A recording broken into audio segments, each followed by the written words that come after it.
British people talk about the weather all the time because it changes all the time.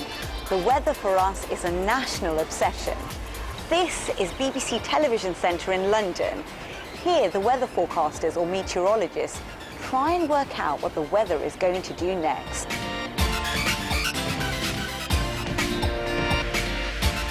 I've come to find out if it's possible to predict the weather.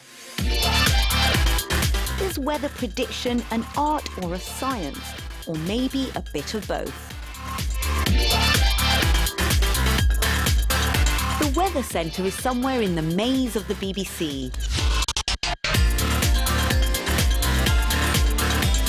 Their team of weather forecasters work on what the weather is doing night and day. And some rain, but the rain's turning more showery, so through the morning we changed it to bright spells. Nick Miller presents the BBC weather. Hi Nick, I found you at last. Well, I'm a weather presenter. I like to spend as much time outside as possible. How difficult is the British weather to predict? Well, Britain is affected by lots of weather systems. They come at us from lots of different directions, and Britain's surrounded by sea. It's an island, and the sea affects those weather systems too. Does the weather vary across the UK? Oh, it can differ vastly from one end of the country to another because we're affected by lots of different weather systems, and you can have a weather system giving rain in one part of the country and another elsewhere giving sunny, hot weather. Why do you think British people are so interested in the weather?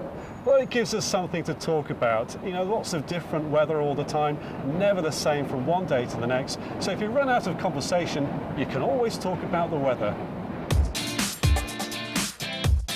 Well, after a few quite exciting days of weather, today's been a bit nondescript. The BBC has forecast the weather on TV for 75 years, and during this time a lot has changed.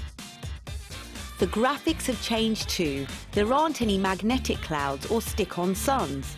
Weather balloons, supercomputers and information on global weather patterns have made forecasting complicated, but more reliable. So Nick, how do you produce a weather bulletin?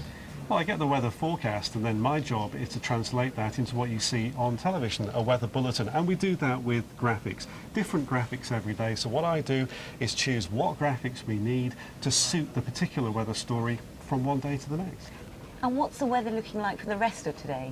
Actually, it's not too bad across the United Kingdom. A bit of sunshine here and there, a few showers, some patchy rain in the very far south. But all in all, for the UK this summer, it's pretty nice. Ooh, brilliant news. But it's not always like this. Snowstorms, flooding, tornadoes, they don't sound like typical British weather, but we've had them all.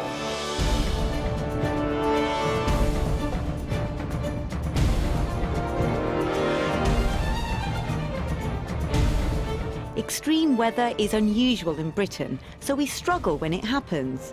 We're used to our mild climate,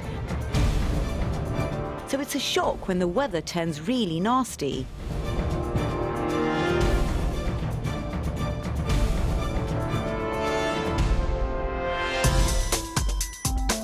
So Nick, this is your weather studio. How does it work? Well, first of all, it's much smaller than you might think, and it's completely self-operated.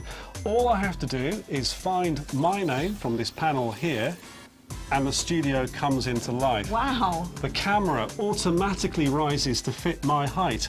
The green screen comes on, and I can see myself and the weather graphics in front of me, so when I look behind, I know where to point.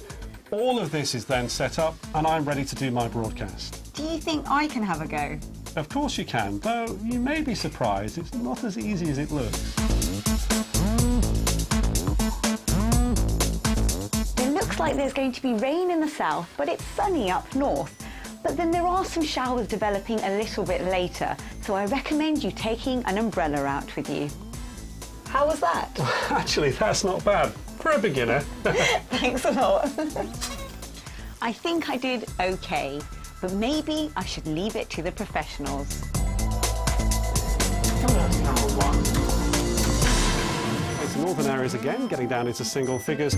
Cooler in the countryside. There'll also be some patchy mist and fog around.